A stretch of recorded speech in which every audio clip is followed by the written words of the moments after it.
सुभाषनगर गांधीनगर येथील झोपडपट्टी पुनर्वसन योजना रखडविणाऱ्या विकासकाला नळपाडा येथील 1500 घरांच्या पुनर्वसनाचा प्रकल्प देण्याची प्रक्रिया SRAने सुरू केली आहे। या विरोधात स्थानिक रहिवाशांनी राष्ट्रवादी काँग्रेस शरदचंद्र पवार पक्षाचे राष्ट्रीय सरचिटणीस डॉक्टर जितेंद्र आव्हाड यांच्याकडे दाद मागितली होती।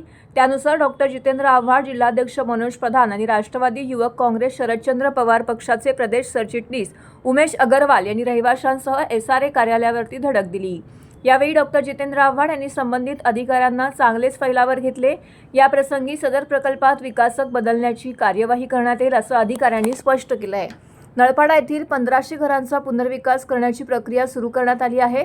त्यासाठी SRA अधिकाऱ्यांची रिट्स प्रॉपर्टी इंडिया या विकासकाला पुढे केला आहे। ही कंपनी महाकाली बिल्डर्सचा एक भाग आहे। या कंपनीला याआधी गांधीनगरमधील 2200 झोपडपट्टी धारकांनी सहमती पत्र दिलं होतं। त्यानंतर 400 घरं पाडण्यात आली, मात्र त्यांना अद्याप भाडे अदा करण्यात आलेलं नाही। तसेच सुभाषनगर येथील SRA प्रकल्प 15 वर्ष रखडला आहे। आता गांधीनगर येथील उर्वरित 1800 झोपडपट्टी धारकांनी घरं रिकामी करण्यास नकार दिला आहे। आर्थिक डबघाई झालेल्या महाकाली डेव्हलपर संचलित रिट्स प्रॉपर्टी इंडिया या कंपनीसाठी SRA अधिकारी पायगड्या का घालत आहेत असा सवाल करत रहिवाशांनी डॉक्टर जितेंद्र आव्हाड, मनोज प्रधान यांच्यासोबत SRA अधिकाऱ्यांची भेट घेतली। यावेळी विकासक बदलण्याची कार्यवाही करण्याबाबतचं आश्वासन देण्यात आलेलं आहे। असं आहे की तुम्ही माहोल बघताय, नळपाड्याचे 1500 घरं त्याच्यात आहेत आणि एक विकासकाला SRA LOI देतोय अशी चर्चा होती। त्याच्या विरोधात आव्हाड साहेब या ठिकाणी आले। लोकांचं म्हणणं असं आहे की ज्यांनी सुभाषनगर डेव्हलप करू नाही शकले, जो गांधीनगर डेव्हलप करू नाही शकला, तिथली लोक रस्त्यावर आहेत, तिथल्या लोकांना भाडं मिळत नाही। मग असं असताना आणखी नळपाड्याच्या 1500 लोकांना कुठे तो न्याय देऊ शकतो? आणि तरीही SRAचे अधिकारी हट्ट बांधून होते की त्याला कुठेतरी LOI मिळावा, म्हणून आव्हाड साहेब इकडे आलेले। आव्हाड साहेबांच्या याला मान देऊन अधिकाऱ्यांनी सांगितलं की आम्ही काय LOI देणार नाही आणि एक पत्र उमेश अग्रवाल यांना उद्या देण्यात येईल। जी आज या ठिकाणी एका चालू दिवशी लोक आली त्याचं खरंच चीज झालं, कारण का आव्हाड साहेब इकडे आले आणि कुठेतरी 13-2ची कारवाई सुरू होईल असं वाटतंय। 13-2 काय, विकासक बदलण्याची कारवाई सुरू होईल असं दिसतं। कसं आहे की सामान्य नागरिक जर त्रस्त झाला तर तो कोणाकडे जाणार? तर तो एका राजकीय पक्षाकडेच जाणार। आज जर त्यांना वाटत असेल की आव्हाड साहेबांच्या मध्यस्थीने त्यांच्या समस्या दूर होणार असतील तर ते नक्कीच जातील।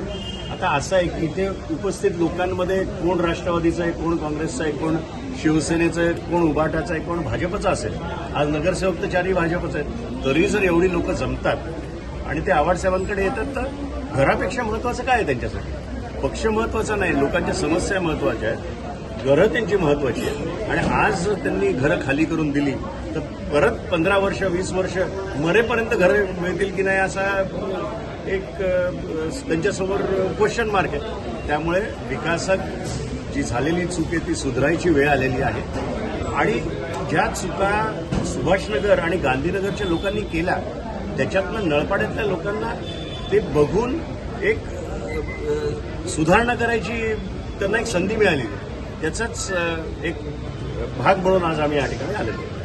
गेली एक महिन्यापासून आम्ही SRAला पत्रव्यवहार करतो आणि मागे गेल्या वर्षामध्ये म्हणजे 2025 ह्या लढ्याला 1 वर्ष आज कुठेतरी पूर्ण होतं आमचं। तर 1 वर्षापूर्वी माळवी साहेबांनीच माध्यमांसमोर बोललेलं की तुमचा जर विरोध आहे तर तुम्ही GBR घ्या।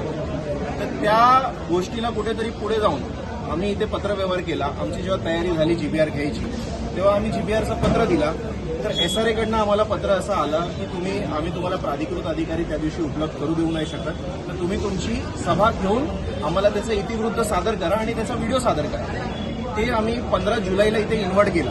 आमची सगळी जी नळपाडा गृहनिर्माण संस्थेचे जे आमचे सगळे सदस्य आहेत, कमिटी आहे, त्यांच्या माध्यमातून इथे पत्रव्यवहार करण्यात आला, व्हिडिओ सादर करण्यात आला।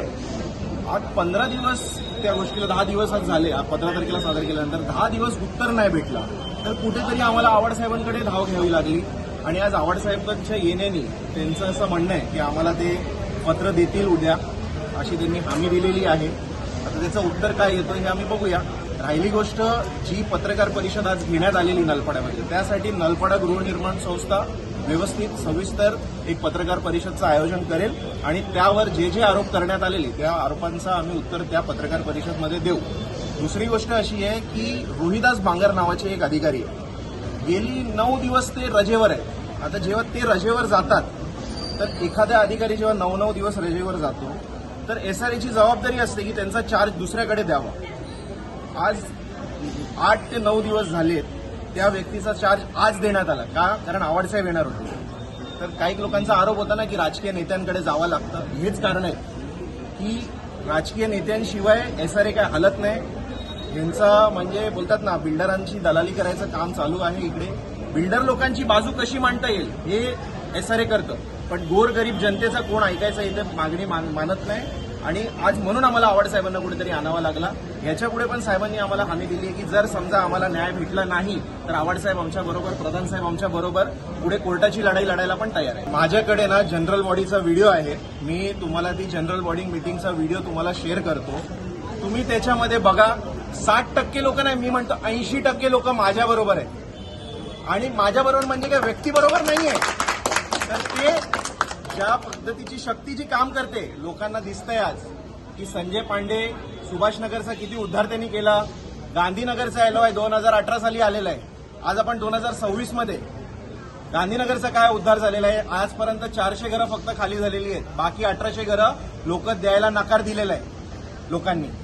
तर त्याचं कुठेतरी उदाहरण बघून लोकांचे डोळे उघडले म्हणून लोक आज रस्त्यावर उतरलेत ना. ही लोक कुठल्या पक्षाची नाही आहे. तुम्ही कॅमेरा फिरवा, तुम्हाला दिसेल ही सर्वसामान्य जनता आहे. आणि आम्ही आजपर्यंत याच्या कुठला झेंडा घेऊन किंवा कुठल्या पक्षाचं नाव घेऊन कधी एसआरए मध्ये आलेलो नाही. फक्त लोकांना घरं भेटावी हेच आमचा उद्देश आहे. याच्या व्यतिरिक्त आमचा उद्देश काही नाहीये.